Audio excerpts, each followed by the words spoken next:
Hello YouTube, I'm Jack Clark, the Musketeer, coming to you with another video. How are you? So of course, there's been a lot of new information, buttload of cards have now been released, and of course I'm going to talk to you about them. Of course I'm going to talk them in separate videos, however. So today I'm going to be talking about the cards that will be coming out in the V-Jump edition number 9. Of course, if you haven't already know, other YouTubers like MCOL40 and the like have been talking about the fact that Blackluster Soldier is getting a new form. Of course, there was a poll in a Japanese magazine which allowed users to vote for a monster that they thought should get a new form. Third place went to Dark Magician, second place went to the Blue Eyes White Dragon, third place, and first place even, went to Blackluster Soldier. So of course we got a new form of Blackluster Soldier in the form of Envoy of Twilight, which is rather lovely.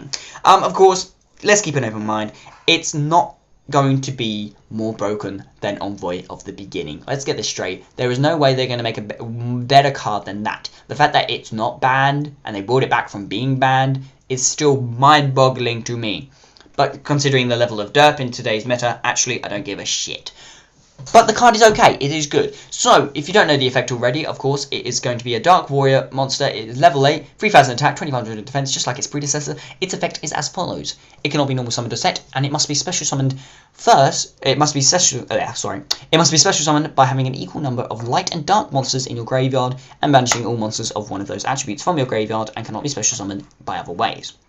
While this card is face up on the field, it's also treated as a light attribute monster.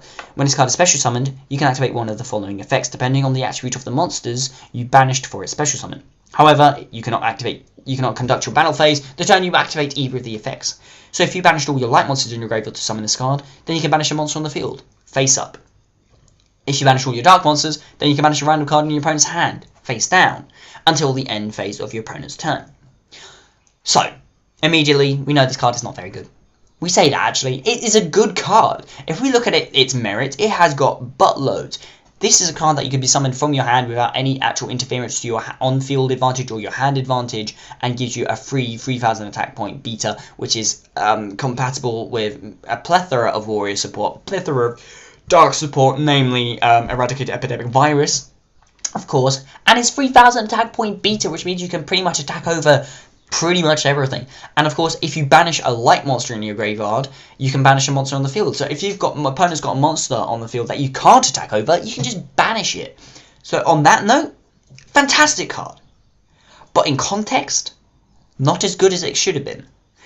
Of course, the dark effect is what really sucks. Of course, we need to keep in mind, if you use the effect at all, you cannot use your battle phase. Not only can he not attack, but none of your other monsters can attack either, which is not very good, because it means that your dark effect has pretty much no use. I cannot think of a use for its dark effect at all. If you can think of an effect for the dark effect, a way of utilizing the dark effect to your advantage, then do say so in the comments down below as a video response, because I can't find one. Like I said, if you banish all the dark monsters in your graveyard to special summon it, you get to banish a random card in your opponent's hand. You banish it face down, so its identity is unknown to you, and it returns to your opponent's hand at the end phase of your opponent's turn. You can't attack during the turn you use it, so you can't hope to get rid of a hand trap, because you're not going to be able to attack anyway, and most hand traps can be chained in response to it. So the only ones that can't be chained in response to this card are going to be the ones that you can use in battle, like Tragodia or Gauze, but it's not going to matter because you can't attack during that turn anyway. So its dark effect has no use, unless you want to manipulate your graveyard, like you have too many dark monsters in your graveyard. So let's get rid of them all so I can start again. I don't know. Dark effect's crap. Tell me ways in the comments down below as a video response. Do tell me what you think you could do with the dark effect, because it is beyond me. But of course, like I said, 3000 attack point beta for free, assuming that you can manipulate your graveyard efficiently, which of course in this game is stupidly easy, because of course dark monsters and light monsters have pretty much the best amount of graveyard manipulation in the game. Of course, 3000 attack point beta, attack over everything, and if your opponent's got a monster that you can't attack over, you can banish it with the light effect, which is awesome. However, like I said, the card is not nearly as good as its other counterpart, the Envoy at the beginning. However, we knew that Konami's not going to just release a card that is even more broken, because that card should still be freaking banned as it goes. But to be fair, I don't care that it's not banned, because we have a new level of derp in this game, which actually kind of need Blackluster Soldier in it. So, let's go to our new cards, because we have additional cards which support the Blackluster Soldier, Envoy of Twilight, and of course, by extension, its Envoy of the Beginning, and all other Chaos cards. So, we have the Gaia Knight in Blackest Night, which is a dark warrior type monster, level 4, 1600 attack, 1200 defense. Just like the Dragon Rulers, you can only use one effect of Gaia Knight in Blackest Night, and you can only use once per that turn.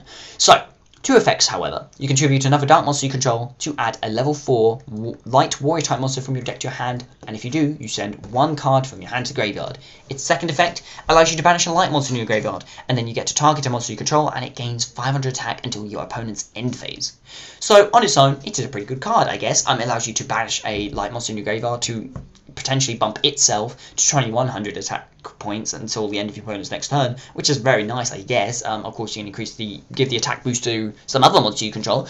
However, 500 attack points is pretty arbitrary and pretty meaningless, really, because, I mean, people can just chuck out, like, a Dragosack for free, pretty much, and that's got 26, so having one card, 2100 attack point beater, but you have to have graveyard set up, is kind of... This would have been a good card if the format wasn't as derpy. However, of course, it allows you a sense of graveyard manipulation. Of course, you search for a level 4 light warrior type monster, and then you can send a card from your deck to graveyard. So it either allows you to add it to your hand and you then get rid of a card, or you can just literally send it to the graveyard, which is rather nice. So it allows you a sense of graveyard manipulation, which is nice and kind of needed for chaos decks, I guess. However, this card is underwhelming. But not as underwhelming, may I just add, as its counterpart, Gaia Knight in Brightest Night, with, of course, you'll notice that it's got the circle of derp behind it, just like its big brother, Envoy of the Beginning. However, it's kind of think of it like the retarded younger brother, because it's terrible. Gaia Knight in Blackest Night is not that good. Gaia Knight in Brightest Night is worse. It is literally the opposite. Instead of tributing a dark monster, you tribute a light monster, and instead of adding a light warrior type monster, you add a dark warrior type monster from your deck to the graveyard. You still send a card from your hand to the graveyard, however. The second effect, however, you banish a dark monster in your graveyard to target a monster you control, and that target loses 500 attack points until your opponent's end phase. It loses attack points. So you literally get a negative effect out of banishing a dark monster in your graveyard. If they had swapped that around at least, so you banished it for the Blackest Night one, then that would have been okay. But, I mean, this card is overshadowed by every dark card in the game that can banish cards in the graveyard, because they at least won't give you a negative effect for using it in the first place.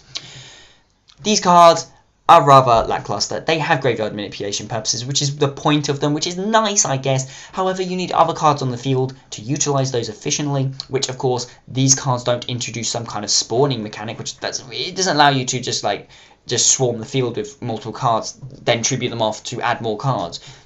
It's 1 for 1, and there are no cards. You need to wait a turn to summon another one, unless you can special summon another one during that turn, which is very reasonable, and you very well may need to do it, or be able to do it. But how? These cards are just infuriating. However, the monsters may be a bit lackluster, but let's talk about the spell card, because the spell card's okay. If you control a light or dark monster, then you can activate Chaotic Seed, allowing you to target a banished light or dark warrior type monster and add it to your hand. You can only activate 1 Chaotic Seed per turn, however. So, with this, of course, it means you can actually use it if you control a light and dark monster. So if you control 2 monsters, that's good. But you can also just control Black Cluster Soldier, Envoy of the Twilight, because it's both treated as a light and a dark. And by extension, it means if you control a Light and Darkness Dragon, you can also use this card, assuming that it won't negate it. So that's also a thing, which is rather nice. I mean, it allows you to 1 for 1. It allows you to get a card which is banished and add it to your hand, which is all well and good. Of course, it doesn't really allow you to net any more advantage, however, and of course, it has the it has the handicap of only being able to use 1 per turn, which really, that was unnecessary. It's like when they released a rota for Hieratics and for Evo tiles. Like, they added a once per turn clause to Evo Diversity and didn't do it for the Hieratic card, despite the fact that the Hieratics are going to derp, whilst the Evolstars and the Evotars are not. It's kind of redundant. Why did they do that? Don't know what they were thinking. I think Konami are trying so hard to make these cards not broken that they kind of missed the mark and made them lackluster, especially in this format where they can't compete. Dragosack, Big Eye, Mermails, all of these cards exist, and these cards have no chance in hell of doing any good. That being said, Chaos is okay. Chaos is a good deck. And actually, they may be able to utilise this last card, which is a continuous trap card called Exchanging First Light and Twilight, which of course is a continuous trap card. You can only activate one of these effects. You can only use one Exchanging First Light and Twilight effect per turn, and only once during that turn. First effect is that you can send a light warrior type monster from your hand to the graveyard, and if you do, you add a dark warrior monster with the same level from your deck to your hand. The second effect is the exact opposite, so instead of sending a light monster, you send a dark, and instead of adding a dark, you add a light. What this basically means is that once, during both turns basically, you can fill up your graveyard, which is nice. And of course, the clauses to make sure you can't use more than one per turn and that they don't stack is unnecessary, because actually it would have been good. It means you're allowed to get stuff into the graveyard, but what this really does is that you can get rid of the Blackluster Soldier, Envoy of the Twilight from your hand, and actually add the Envoy beginning, which is the decent one, which is awesome. So this deck has a way of searching for both its Twilight and beginning counterparts, which is nice. And of course, although the other cards may be a little lackluster, but Chaos as a deck, as it stands, without these cards, is still not a bad deck. So actually, Chaos as it stands may still be able to utilise Exchanging First Light and Twilight and Blackluster Soldier, Envoy of the Twilight. Whether or not it will actually come to fruition and actually mean anything in a competitive sense is still to be decided, and we will see whether or not it will top any events in Japan. I don't have the best kind of hopes for it, but I'm hoping. I'm going to keep my eyes open. I'm going to keep my mind open as well. So do say in the comments down below, as always, the video response. What do you think of these cards? Of course, I think they look a bit lackluster. They do have some potential though. All of these cards are generic, so of course you're allowed to search for DD Warrior Lady. There is Freed the Brave Wanderer, which of course allows you to get rid of shit on the field. You are able to get Dark Wrath for an Armageddon Knight for even more dark monsters in your graveyard, because they're both warriors as well. There are going to be more cards released that will make these cards better, but of course they look a bit lackluster at the moment. That's my opinion. I want to know what yours are, so tell me in the comments down below as a video response. But that's pretty much it. I will have more videos coming to you about the new Shadow Spectre stuff as soon as I can, but until then, my name is Jack Clark, the UK Musketeer. More videos coming out to you soon, but until then, goodbye.